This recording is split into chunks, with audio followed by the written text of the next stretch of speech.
Chapter 7. The Heart Cry of the Universal Gnosis. In view of what has been discussed so far, one should be able to understand why, in biblical terms, there is rejoicing in heaven over one sinner who repents.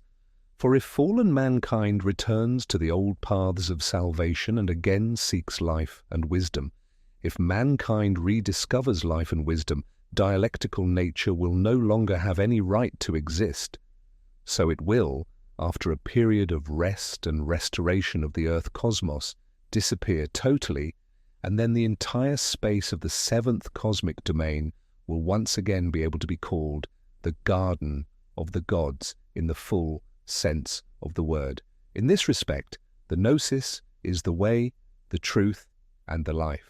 So let us realize fully the tremendous importance of the values with which we are confronted in the Hermetic philosophy.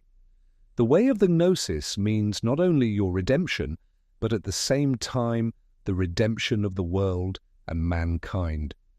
That is why you should consider what is said by Paul in Romans 8. Creation waits with eager longing for God's sons to be revealed, for creation was made subject to fruitlessness.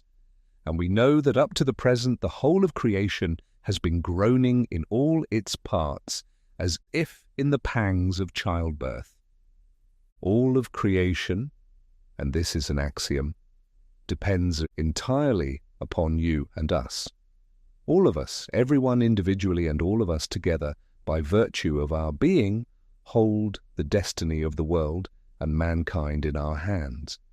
That is why we dare to speak of the new Gnostic realm, because we have not only our own redemption in mind, but also realize and experience very clearly that the Gnosis exists for the world and mankind. You will therefore need to fathom very deeply the tremendous importance of the Gnosis and your relation to it, and understand that our call is not intended simply to ask you to participate in our efforts for a while. Our call conveys the heart cry of the universal Gnosis, of the whole of creation, to cooperate actively in the manifestation of the children of God. It stands to reason that if you respond to this call, you will begin with yourself. For how can you help a sunken human being to become a child of God if you yourself are still ploughing through the dirty gutters of dialectics? Finally, we wish once again to draw your attention to the 1/6 verse of the fourth Hermetic book, where we read that the divine will manifest itself when the cosmic all, having flowed together to form a unity, has been renewed through nature. The universal doctrine, the holy language of all times, refers to this singular activity of flowing together to form a unity in all kinds of ways. It is an activity that periodically makes itself felt very strongly. It takes place through a change in the atmosphere, the appearance of the light of Christ in the air, the manifestation of the Son of Man in the clouds of heaven.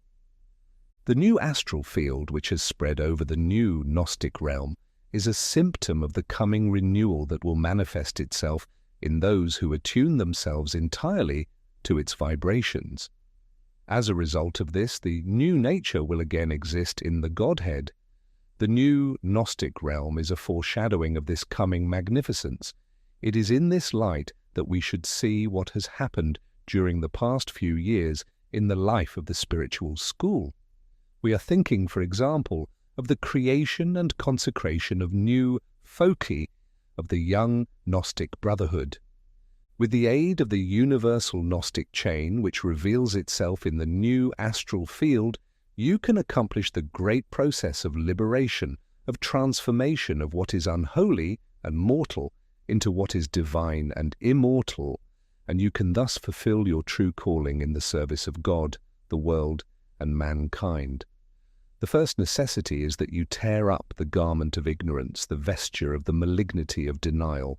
Dare to entrust yourself to the light of the Gnosis and open wide the 7 chambers of your heart. Put the axe to your attitude, to life, to your blood type, and start today. If you have already started, continue this work with renewed strength and make every effort, because that is the point of your entire pupilship. We drive the sword into our own being, and in this way we rend the garment of the malignity of denial. We tear up the garment of ignorance.